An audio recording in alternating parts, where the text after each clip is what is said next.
Hello, good day po, mga ka-opinyon, no? Ito po ang masasabi ko, no? Happy 46th birthday, Itbulaga, no?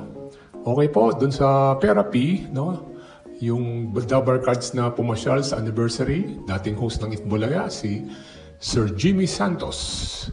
Tapos si Miss Julia Clarete, and si Hopia, no? Yan po, no? Tuwan-tuwa po ako dito sa kanila, no? Una muna tayo dito kay Miss Julia Clarete, no? Ayan, okay, nakakamiss din po siya sa Itbulaga. Matagal-tagal din po siya sa Itbulaga, no? Kaya ngayon ko lang po uli siya nakita, no? Yan, may book ni Miss Julia, no? Tapos po, itong si Miss Hopia, no? Ito, tuwan-tuwa rin ako dito sa batan to. Ay, naku, wala akong masasabi rito. Makulit, no? Tsaka, nakakatawa siya, no? Sana nga maging host na rin siya or bumalik sana siya sa Itbulaga, no? Nakakatawa rin siya. Tapos po, and huling-huli po, ay si Sir Jimmy Santos. Nako, ito. Grabe, ito talagang kumuha ng attention ko, no? Bumant na naman siya ng when I was born, no? Ay, nako, Sir Jimmy, tuwan-tuwa ako sa iyo, no? Sana ka, makabalik ka rin dyan, no? Ay, siyempre, isa to sa nakakatuwa, no? Si Sir Jimmy Santos, no? Imagine niyo, no? Si Sir Jimmy, yung mga dating kabatch niya, no? Alam ko, nagsimula yan sa pagkakontrabida, no?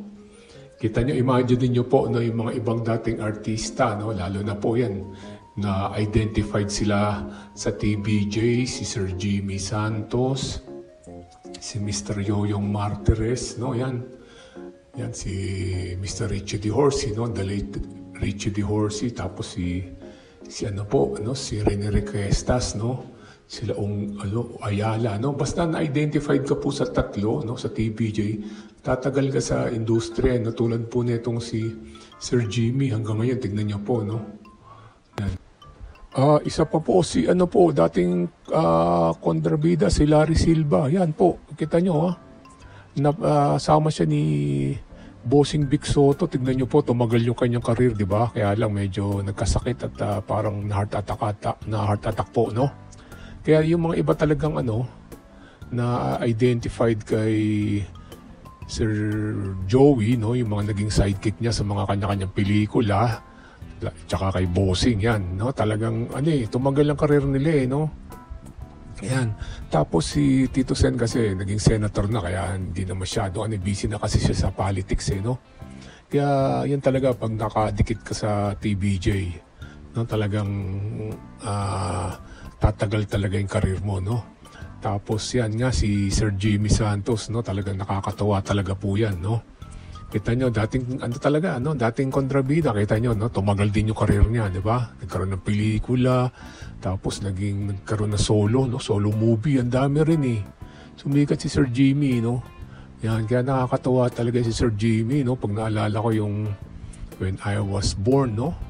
I was a child, yan. Tapos yung mga 3 times, I love you 3 times a day, yung mga, lalo na nung nag-guest yan sa bawal ng judgmental. Naku, patatawa ka sa kanya na discover niya yung Philippines, no? Tuwan-tuwa talaga po ko dyan kay Sir Jimmy Santos, no? Ayan po, no? Tsaka nice to see po si Sir Jimmy Santos, no? Si Miss Julia Clarete at si Miss Sophia, no? Kakatawa po sila, no?